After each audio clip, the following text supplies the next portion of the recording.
പിതാവിൻ്റെയും പുത്രൻ്റെയും പരിശുദ്ധാത്മാവിൻ്റെയും നാമത്തിൽ ആമേൻ. യേശുവിൽ ഏറ്റവും സ്നേഹമുള്ള സഹോദരി സഹോദരന്മാരെ, ഒരിക്കൽ കൂടി കർത്താവിൻ്റെ വചനം പഠിക്കാൻ ദൈവം നമുക്ക് കൃപയോടെ നൽകുന്ന ഈ അനുഗ്രഹത്തെ ഓർത്ത് കർത്താവിന് നന്ദി പറയാം. നമ്മൾ അത്ഭുതങ്ങളുടെ വിസ്മയങ്ങളുടെ സുവിശേഷമായ യോഹന്നാൻ്റെ സുവിശേഷം പഠിച്ചുകൊണ്ടിരിക്കുകയാണ്.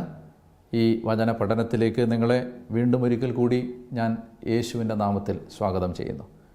നമ്മൾ ഇപ്പോൾ വായിച്ച് പഠിച്ചുകൊണ്ടിരിക്കുന്നത് യോഹന്നാൻ്റെ സുവിശേഷം 5-ാം അധ്യായത്തിൽ നിന്നാണ്.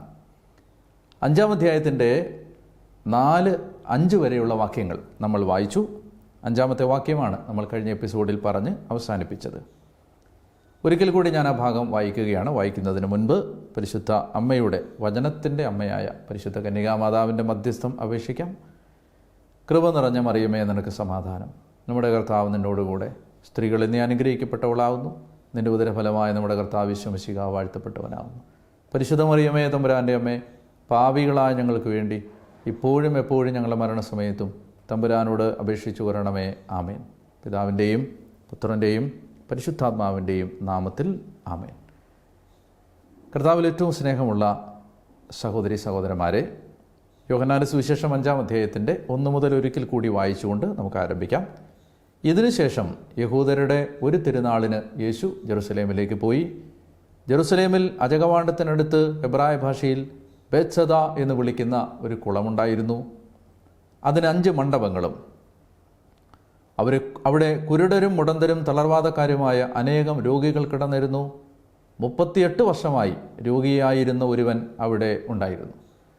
ഞാൻ കഴിഞ്ഞ എപ്പിസോഡിൽ സൂചിപ്പിച്ചിരുന്നു, 38 വർഷം എന്ന് പറയുന്നത് യഹൂദൻ്റെ പാപത്തിൻ്റെ ഫലമായി ഏറ്റുവാങ്ങിയ ശിക്ഷ, ആ ശിക്ഷയുടെയും അതിൻ്റെ ഫലമായി അവൻ അലഞ്ഞു തിരിഞ്ഞതിൻ്റെയും അടയാളമായിരുന്നു 38 വർഷം.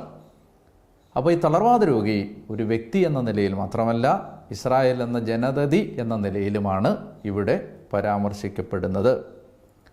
മറ്റൊരു സൂചന കൂടി ഈ ഭാഗത്ത് നമ്മൾ കാണുന്നത്, ഞാൻ പറഞ്ഞിരുന്നു, ഈ ബത്സേദ കുളത്തിൻ്റെ കരയിൽ നിന്ന് സുഖപ്പെട്ടു വരുന്ന ആളെ മാമോദീസ വഴി രക്ഷിക്കപ്പെടുന്ന ആളുമായി പിതാക്കന്മാർ തുലനം ചെയ്തിരുന്നു. പുരാതന ക്രിസ്ത്യൻ ആർട്ടിൽ മാമോദീസ ജലത്തിൽ നിന്ന് കയറി വരുന്ന ആരുടെ ചിത്രം വരയ്ക്കുമ്പോൾ കട്ടിൽ ചുമന്നുകൊണ്ട് കുളത്തിൽ നിന്ന് കയറി വരുന്ന ഒരാളുടെ ചിത്രമായിട്ടാണ് വരച്ചിരുന്നത് എന്ന ഒരു വായന കാണാനിടയായി. മാമോദീസായുമായി ഈ സംഭവത്തിന് അഭേദ്യമായ ബന്ധമുണ്ട് എന്ന ഒരു ചിന്ത ആദിമസഭയിൽ ആദിമകാലം മുതലേ ഉണ്ടായിരുന്നതാണ് എന്ന് സന്ദർഭവശാൽ സൂചിപ്പിക്കുന്നു എന്നേ ഉള്ളൂ. നമുക്ക് 6-ാമത്തെ വാക്യത്തിലേക്ക് കടക്കാം. അവൻ അവിടെ കിടക്കുന്നത് യേശു കണ്ടു. അവൻ അവിടെ കിടക്കുന്നത് യേശു കണ്ടു. നിങ്ങൾ ഓർക്കണം, ഇവിടെ അനേകം കുരുടരും അനേകം മുടന്തരും അനേകം തളർവാദ രോഗികളും കിടന്നിരുന്നു എന്നാണ് സുവിശേഷകൻ നമ്മോട് തൊട്ടു മുമ്പ് പറഞ്ഞത്. പക്ഷേ യേശു അതിൽ ഒരാളെ മാത്രമാണ് ഇപ്പോൾ കാണുന്നത്. യേശു മനുഷ്യൻ്റെ എല്ലാ രോഗങ്ങളും എപ്പോഴും സുഖപ്പെടുത്തണം എന്നില്ല. ചിലപ്പോൾ കർത്താവ് 10 രോഗികളെ കാണുമ്പോൾ 10-ൽ ഒരാളെ ആയിരിക്കും സുഖപ്പെടുത്തുക. എന്തുകൊണ്ടാണ് എന്ന് നമുക്ക് അറിഞ്ഞുകൂടാ. പക്ഷേ ചില രോഗങ്ങൾ ചിലരിൽ കുറച്ചു കാലത്തേക്ക് നിലനിൽക്കാൻ ദൈവം അനുവദിക്കുന്നു. ഉദാഹരണത്തിന്, ഇപ്പോൾ നമ്മൾ പരാമർശിക്കുന്ന ഈ രോഗിയുടെ കാര്യത്തിലാണെങ്കിൽ പോലും അവൻ്റെ ജീവിതത്തിലേക്ക് ദൈവം വരുന്നത് 38 വർഷം കഴിഞ്ഞിട്ടാണ്. നമ്മുടെ രോഗങ്ങളും നമ്മുടെ സഹനങ്ങളുമെല്ലാം ഒരു പരിധിവരെ നമ്മുടെ വിശുദ്ധീകരണത്തിനും മറ്റുള്ളവരുടെ വിശുദ്ധീകരണത്തിനും നമ്മുടെ സ്വർഗപ്രാപ്തിക്കും നമ്മുടെ പാപകടങ്ങളുടെ മോചനത്തിനും നമ്മുടെ ജീവിതം കുറെ കൂടി ഈ ദൈവബന്ധിതമാകുന്നതിനും നമ്മളെ സഹായിക്കും എന്നുള്ളതുകൊണ്ട് ചിലപ്പോഴൊക്കെ ചില രോഗങ്ങളെ ദൈവം നിലനിൽക്കാൻ അനുവദിക്കാറുണ്ട്. ലോകത്തുള്ള എല്ലാ മനുഷ്യരുടെയും എല്ലാ രോഗങ്ങളെയും എപ്പോഴും യേശു സുഖപ്പെടുത്തും എന്ന സൂചന ബൈബിളിലില്ല എന്ന് പറയാൻ വേണ്ടിയിട്ടാണ് ഇത് ഞാൻ പറയുന്നത്. ഇനി യേശു ചില സൗഖ്യങ്ങൾ വൈകിപ്പിക്കാറുണ്ട്. ഒരു വളരെ ശ്രദ്ധേയമായ ഉദാഹരണം ബൈബിളിലുള്ളത് സുന്ദര കവാടം എന്ന് പറയുന്ന ദേവാലയത്തിലേക്ക് പ്രവേശിക്കുന്ന ഒരു ഗേറ്റാണ് സുന്ദര കവാടം. സുന്ദര കവാടം എന്ന് പറയുന്ന ആ ദേവാലയ കവാടത്തിനരികിൽ 40 വയസ്സ് പ്രായമുള്ള ഒരു മനുഷ്യൻ, ജന്മനാ മുടന്തനായിരുന്ന ഒരു മനുഷ്യൻ ഭിക്ഷ യാചിക്കുന്നുണ്ടായിരുന്നു. പന്തക്കുസ്ത തിരുനാളിൽ പരിശുദ്ധാത്മാവിനെ പ്രാപിച്ചതിന് ശേഷം അപ്പസ്തോലനായ പത്രോസും യോഹന്നാനും ദേവാലയത്തിൽ യാമപ്രാർത്ഥനയ്ക്കായിട്ട് പോകുമ്പോൾ ഈ ജന്മനാ മുടന്തനായവൻ അവരിൽ നിന്ന് എന്തെങ്കിലും കിട്ടും എന്ന് പ്രതീക്ഷയോടെ കൈനീട്ടുമ്പോൾ പത്രോസ് അവനോട് ഇങ്ങനെ പറയുന്നു, സ്വർണമോ വെള്ളിയോ ഞങ്ങളുടെ കയ്യിലില്ല, ഞങ്ങൾക്കുള്ളത് ഞാൻ നിനക്ക് തരുന്നു, നസറായനായ യേശുവിൻ്റെ നാമത്തിൽ എഴുന്നേറ്റ് നടക്കുക എന്ന് പറയുമ്പോൾ അവൻ തൽക്ഷണം എഴുന്നേൽക്കുകയും നമ്മൾ ആ അപ്പസ്തോല പ്രവർത്തനത്തിൽ വായിക്കുന്നത് പെന്തക്കോസ്താ തിരുനാളിൽ 3000 പേര് പത്രോസിൻ്റെ പ്രസംഗം കേട്ട് മാമോദീസ സ്വീകരിച്ച് സഭയുടെ ഭാഗമായെങ്കിൽ ഈ മനുഷ്യൻ സുഖപ്പെട്ട് കഴിയുമ്പോൾ 2000 പേര് പുതിയതായി സഭയിലേക്ക് ചേരുകയും വിശ്വാസികളുടെ സംഖ്യ 5000 മാറുകയും ചെയ്തു. അതായത് ഈ ജന്മനാ മുടന്തനായിരുന്ന മനുഷ്യൻ്റെ സൗഖ്യം സംഭവിക്കുന്നത് വഴി 2000 പേര് സഭയിലേക്ക് കടന്നു വരാനിടയായി.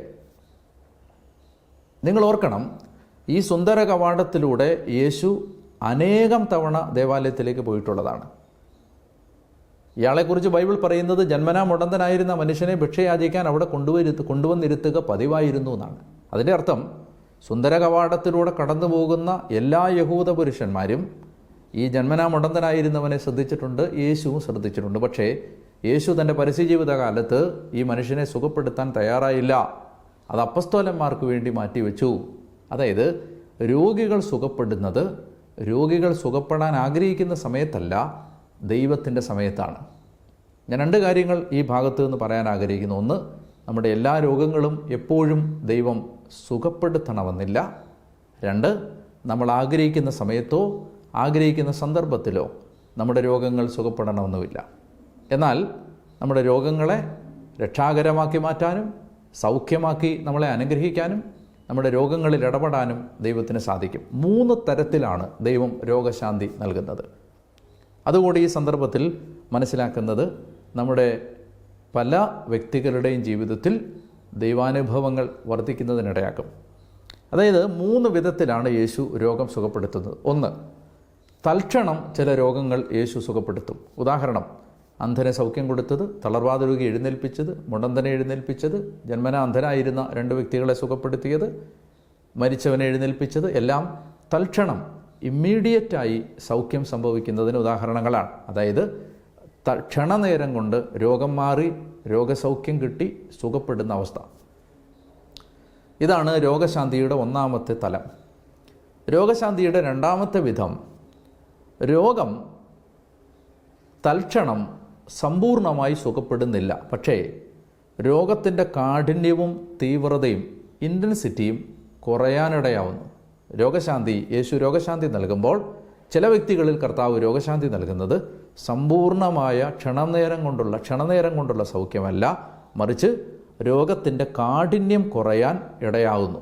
രോഗം തീക്ഷ്ണമാവാതെ അല്ലെ രോഗത്തിൻ്റെ വേദന കഠിനമാകാതെ ആ വേദന കുറച്ച് ദൈവം അനുഗ്രഹിക്കുന്നു.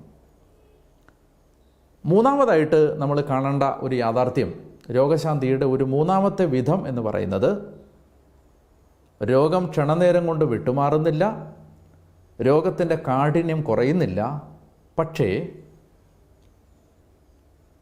രോഗത്തിൻ്റെ വേദനയും രോഗത്തിൻ്റെ അസ്വസ്ഥതയും അതുപോലെ നിലനിൽക്കുമ്പോൾ തന്നെ ഈ രോഗം സന്തോഷത്തോടെ സഹിക്കാനും അത് ആത്മാക്കളുടെ രക്ഷയ്ക്കും സ്വന്തം വിശുദ്ധീകരണത്തിനും യേശുവിൻ്റെ മഹത്വത്തിനുമായി കാഴ്ചവെക്കാനും തയ്യാറാകുന്ന വിധത്തിൽ രോഗിയുടെ മേൽ ഒരു സ്വർഗീയ കൃപ വർഷിക്കപ്പെടുന്നു. ഈ 3ാമത്തെ തലം 1ാമത്തെയും 2ാമത്തേതിനേക്കാൾ മനോഹരമാണ്.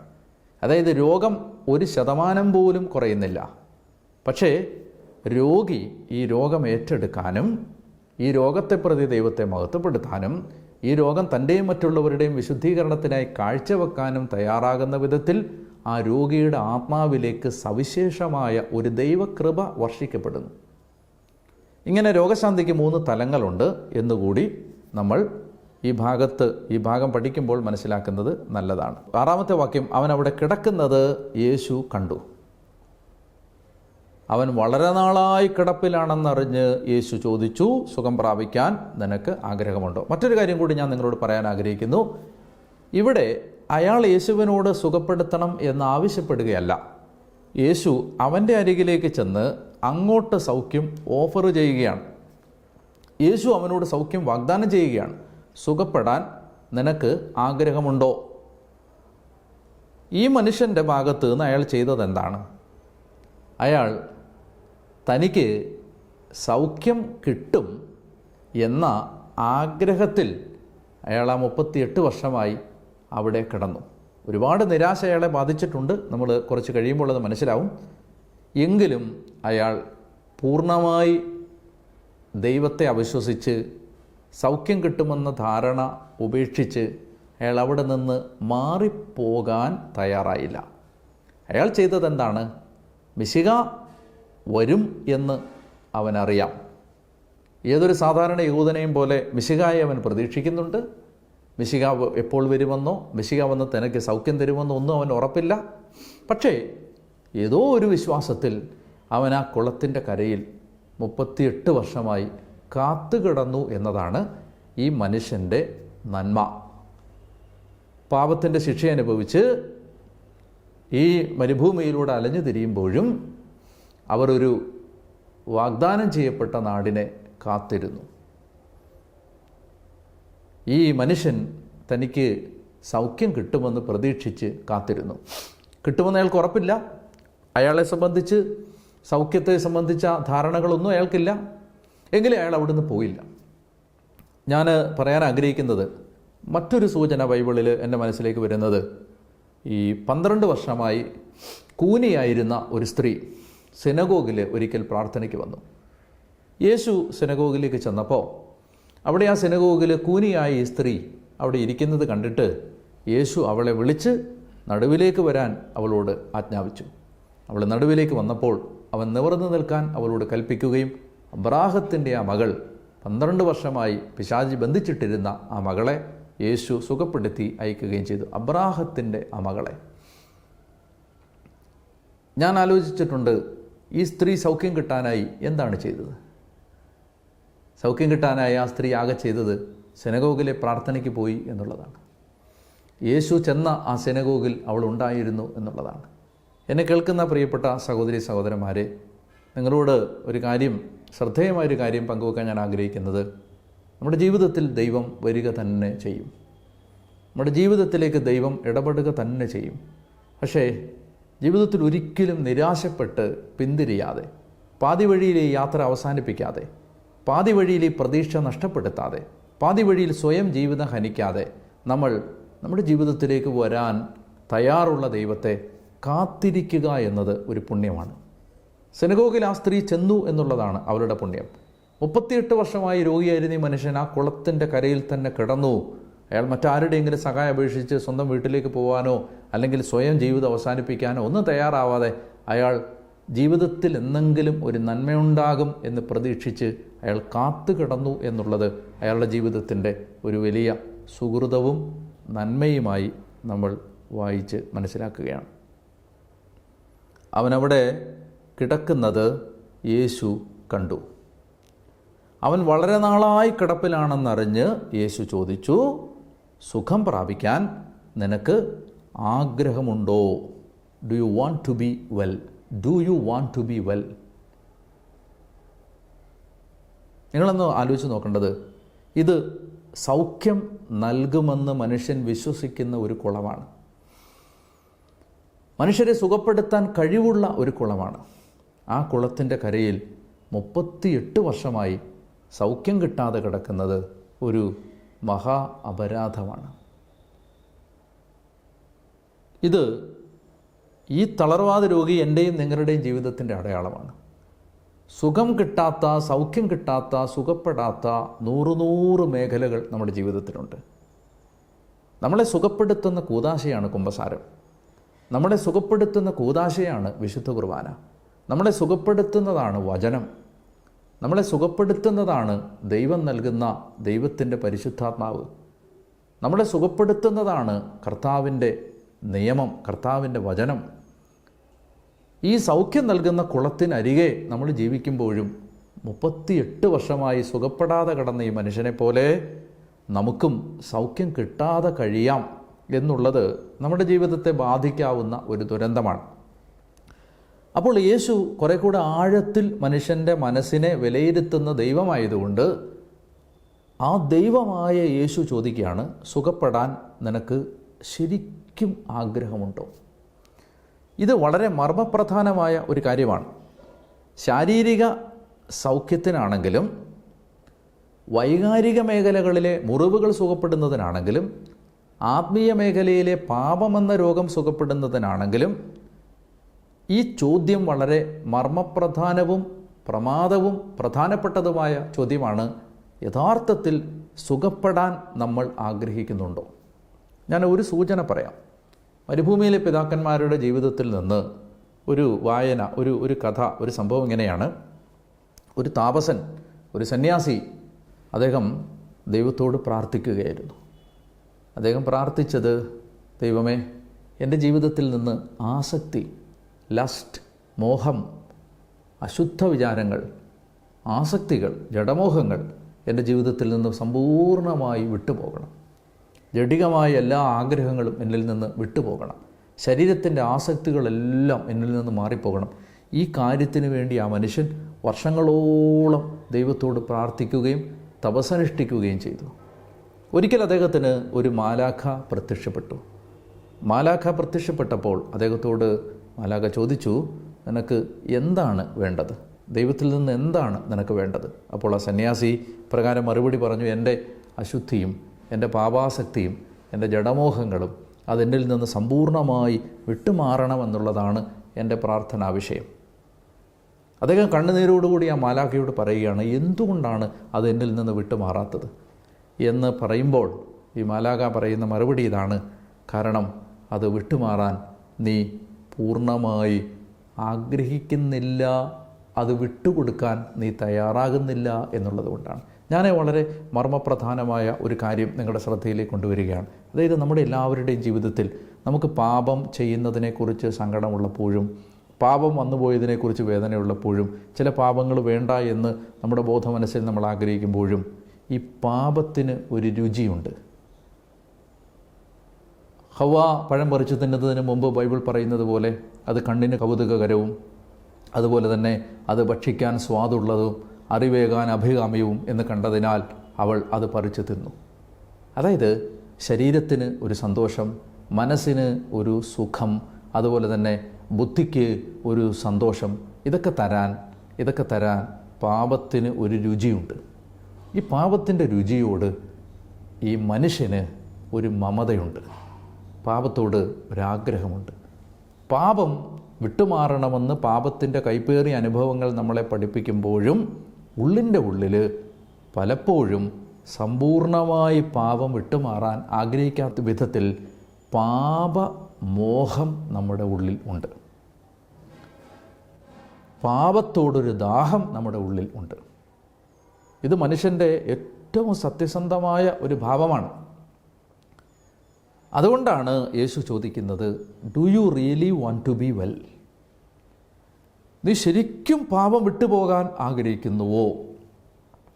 ശരിക്കും പാപം നിന്നിൽ നിന്ന് മാറിപ്പോകണമെന്ന്, പാപം വേരോടെ പിഴുതു പോകണമെന്ന്, നമുക്ക് ഈ പാപം വിട്ടുപോകണമെന്ന് 100% ആഗ്രഹത്തോടെ ആഗ്രഹിക്കാൻ പറ്റണമെങ്കിൽ പാപം തരുന്ന സന്തോഷത്തെക്കാളും വലുതാണ് ദൈവം തരുന്ന സന്തോഷം എന്ന ഒരു ബോധ്യം നമ്മുടെ ഉള്ളിൻ്റെ ഉള്ളിൽ ശക്തമായാൽ മാത്രമേ അത് സാധിക്കൂ. ശക്തമാകാതെ പറ്റില്ല. അപ്പോൾ അതുകൊണ്ട് എനിക്ക് പലപ്പോഴും തോന്നാറുണ്ട്, നമ്മൾ ദൈവമേ പാപം വിട്ടുപോകണമേ എന്ന് മാത്രമല്ല പ്രാർത്ഥിക്കേണ്ടത്, ദൈവമേ പാപത്തോടുള്ള എൻ്റെ ആഗ്രഹത്തെയും നീ എടുത്തു കളയണമേ. എനിക്ക് പാപത്തോടുള്ള എൻ്റെ ആ ദാഹത്തെ നീ എടുത്തു കളയണം. അല്ലെങ്കിൽ പാപത്തോടുള്ള എൻ്റെ മമതയെ, പാപം പോകാനുള്ള എൻ്റെ മടിയെ, എൻ്റെ ആഗ്രഹമില്ലായ്മയെ, അത് ഉള്ളിൻ്റെ ഉള്ളിൽ എൻ്റെ ഉപബോധത്തിൻ്റെ അടിയിൽ കിടക്കുന്ന ആ പാപത്തിന് വേണ്ടിയുള്ള ആഗ്രഹത്തെ എടുത്തു കളയണമേ. അപ്പോൾ ഈശോ ചോദിക്കുകയാണ്, do you want to be well? Do you really want to be well? നീ സൗഖ്യം പ്രാപിക്കാൻ ശരിക്കും ആഗ്രഹിക്കുന്നുണ്ടോ?